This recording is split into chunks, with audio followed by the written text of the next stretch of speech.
Welcome to the Develop Yourself podcast, where we teach you everything you need to land your first job as a software developer by learning to develop yourself, your skills, your network, and more. I'm Brian, your host. So you've learned HTML, CSS, and JS, and now you're probably wondering what next, and also how much JS do I really have to know before I can start learning React and Next.JS. I want to go over what you should be learning in order to understand Next.js and React, and also how much JavaScript is enough, because my opinion on that has changed significantly over the last couple years, and I'm still wrestling with what I really think people should do before getting into React and Next.js. So if you don't know React and Next.js, it's really important because these are the future and also the present of web development right now. React.js is the #1 framework in the world, which means that the job you're going to get as a developer is likely going to rely on you knowing how to use React.js well. Next.js is a full stack framework, which is quickly becoming the standard and also what React recommends that you use nowadays. In fact, the curriculum at Parsity recently got updated to reflect these changes. So this is stuff you just got to know. Now at Parsity, we do a lot of work to get people really, really good at JavaScript and go deep into JavaScript before we get to these frameworks. I'm starting to wonder if that's actually necessary. So I interviewed Kyle Simpson a few months ago, and if you haven't checked out that episode, check it out. He is the author of the You Don't Know JS series. Excellent author, world famous, a top expert in the field, like a genius. It was really amazing hearing his opinions. And one opinion really surprised me when I asked him about learning JavaScript. And remember, this is coming from the world famous author of the You Don't Know JavaScript series. He actually thinks that nowadays you can have basic proficiency at JavaScript and then focus more on the layer that's on top of JavaScript, meaning React or Vue or Angular or Solid.js or whatever other framework came out last week, right? So I'm starting to wonder too, how much JavaScript is really, really necessary before you get into React and Next.js? Because your interviews may focus on JavaScript knowledge and JavaScript trivia, but your job is going to focus almost exclusively on your handle of React and likely Next.js. So first of all, why React? What is React? I've said it a bunch of times. I know you've read about it. I know you know that you need to learn it, especially if you've been listening to this podcast for a while. You know that React is a thing and you must learn it. So it's a library for building user interfaces. It's made by Facebook. It's been around for almost a decade now. It's component-based architecture. What does that mean? Why do you care? It's basically a way for you to write reusable components. Components meaning like a piece of the UI. For example, the nav bar, a button, a sidebar, a cart in a shopping app or something like that. These are all components. These are collections of pieces of code that make up a visible visual component. And React helps you write these components in a reusable way and makes your web apps more performant. Meaning when you have a lot of different UI components on the screen and they're all doing all sorts of different things like showing updates from messages or showing alerts and things like that, React can be a really good choice to use because it's very performant. And that's why it's just basically taken over the entire industry. It's become like the standard for front-end development.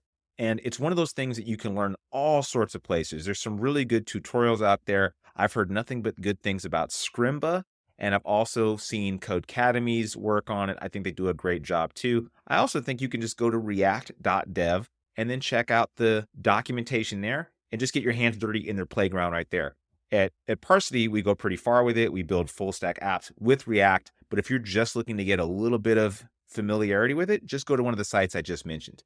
So Next.js is a framework built on top of React. So it's a framework for the framework.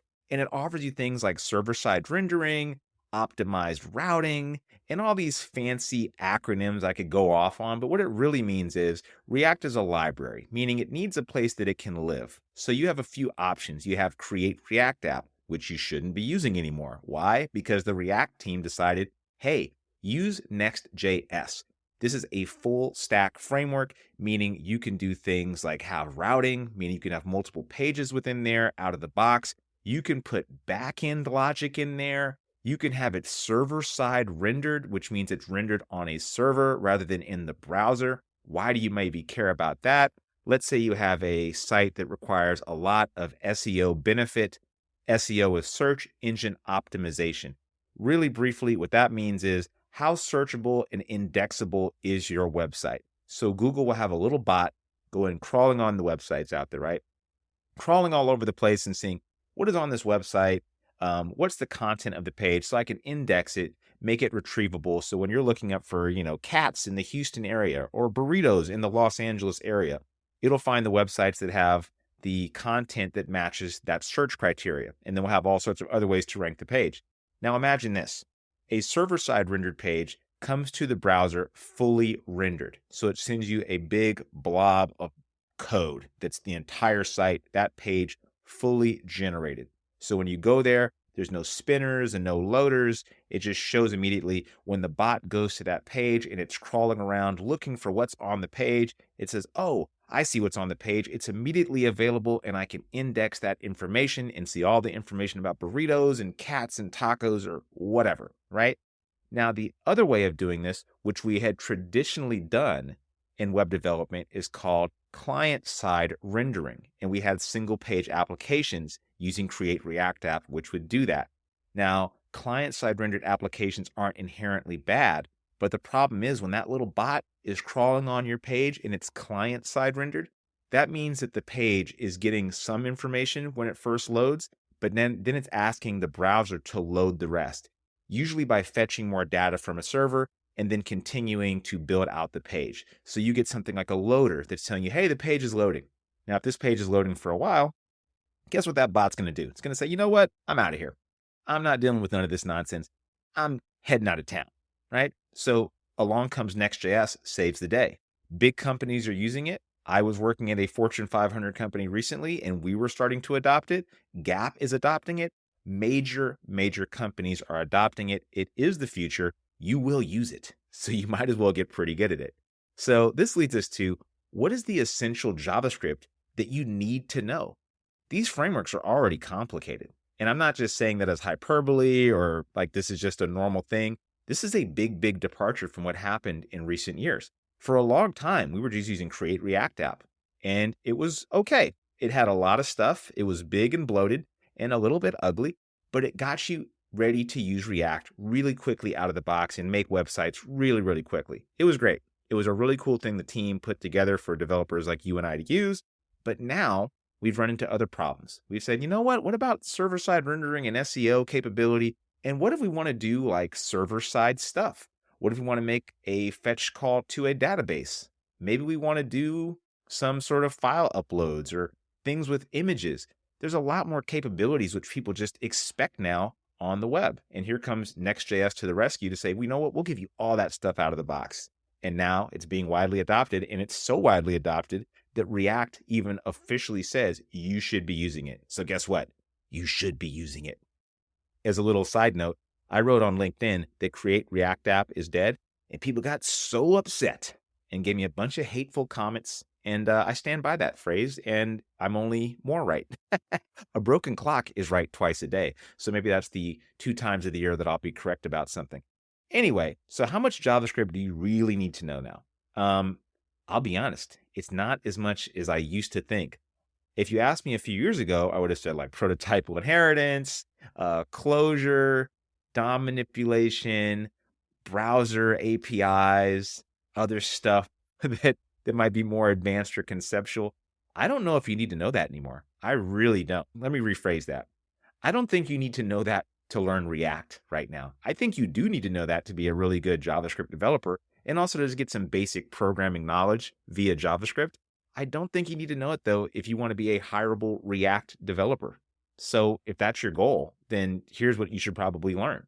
I think a basic overview of syntax and operators, focusing on like declarations like var, let, const. You can probably not learn var anymore. You probably should just understand that it's a thing that you can use, because guess what? You're going to come across code that still uses it for a number of reasons. You should understand basic data types, string, numbers, booleans, arrays, objects, right?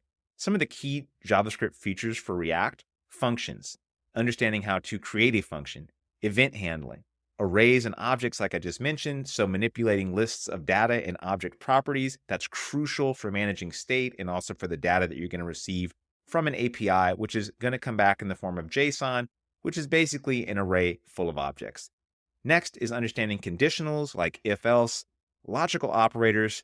These are the kind of things you're going to want to understand in order to control the rendering and component behavior with a thing like Next.js or with React. And then, of course, ES6 features, so arrow functions, template literals, destructuring. These are things you're just going to see a lot in React code. And I think that's kind of the basics of what you're going to just need to know off the bat. You're going to have to know these things in order to do that, but it's not that much stuff. So if you do know that stuff, you're likely ready to jump into React. And how should you do that? If I was you, or if I'm me, which I am, I am me. If I'm me, then what I'm doing is I'm going to the Next.js docs and I'm going to the react.dev docs. I'm getting Node installed on my machine. I'm getting NPM installed on my machine. And then I'm spinning up a really quick Next app that comes with React and allows me to start writing code immediately and seeing what I'm doing on the screen. So if you go to the nextjs.org docs on there, you can go step by step in how to build a really quick full stack app and just start playing around from there. I don't think you need to buy a Udemy course. I don't think you need to buy a bunch of other random courses. I think you can just start getting your hands dirty on there. And then once you want to go further, then think about the courses and things like that. Because the problem with the courses, I believe, if you're just getting started, is it can be overwhelming, especially if you don't have a solid grasp of JavaScript, which again is exactly why a place like Parsity goes through these basics and really hammers them into you so you understand the benefit of these things and also are just prepared for being a software developer and not necessarily a React developer. This is if you want to just be a React developer. And I should say, I don't think there's anything wrong with that. I think it may limit your opportunities in the future and you will have to backfill this knowledge, but you could totally get away with being a React developer for maybe, I don't know, maybe for the rest of your career. Potentially, I really don't know. This is all new stuff to me. The idea that you don't really need to know this. And I don't know if there are many people out there just killing it at being a React developer, only knowing React, but I do know that these people exist. And I don't think there's anything inherently wrong with doing that. It just depends on what you want to do. So what are some core concepts in React that you need to know? JSX. JSX is a syntax extension that allows you to write HTML in JavaScript. You'll need to understand components and props. Basically, how do you compose these little bits and blocks of code, and how do you pass data to these blocks of code? For example, you want to have a footer component, this footer block of code. How do you pass data to it so that you can show a different footer with different text on different pages? These are reusable components, and these components are essentially just functions. You pass a different argument to the function, it will return you some different output. You need to understand state and events. So React has the idea of state. It's used to maintain data and handle events to interact with user input. Next. Next is Next.js.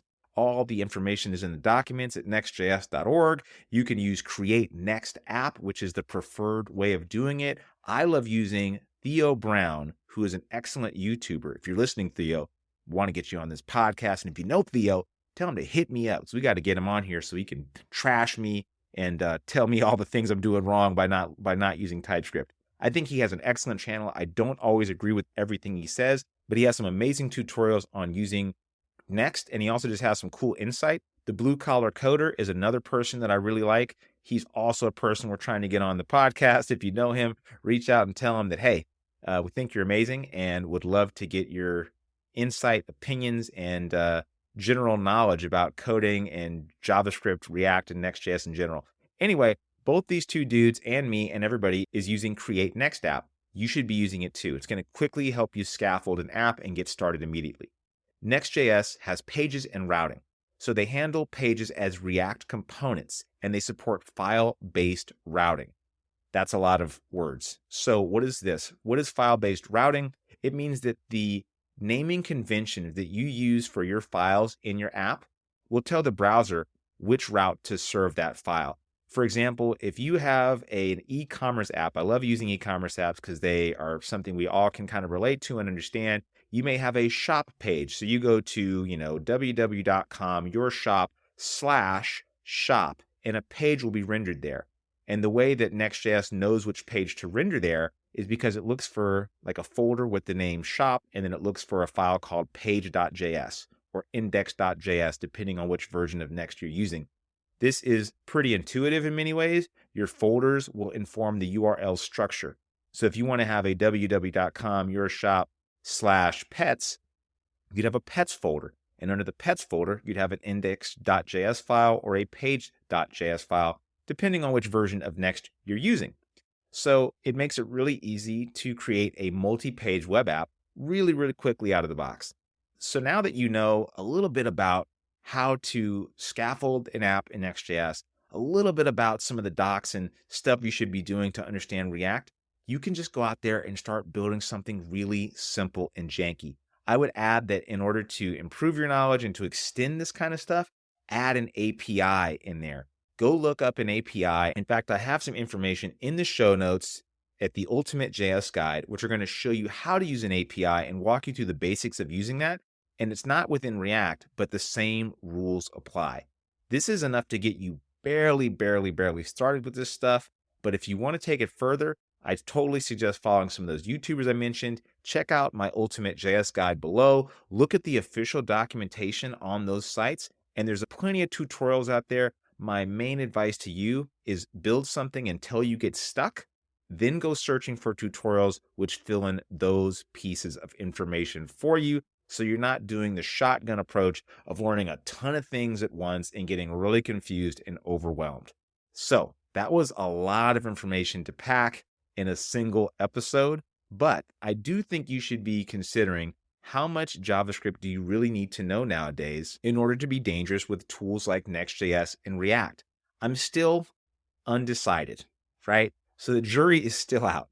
I, for one, find a lot of value in knowing JavaScript and understanding the fundamentals. I also know it's helped me learn other languages. So I can move from JavaScript into something like C# or TypeScript or Ruby or Rust like I'm learning right now, and taking a lot of the same principles that I've learned from JavaScript and applying them there and saying, oh, that's how this works in this particular thing.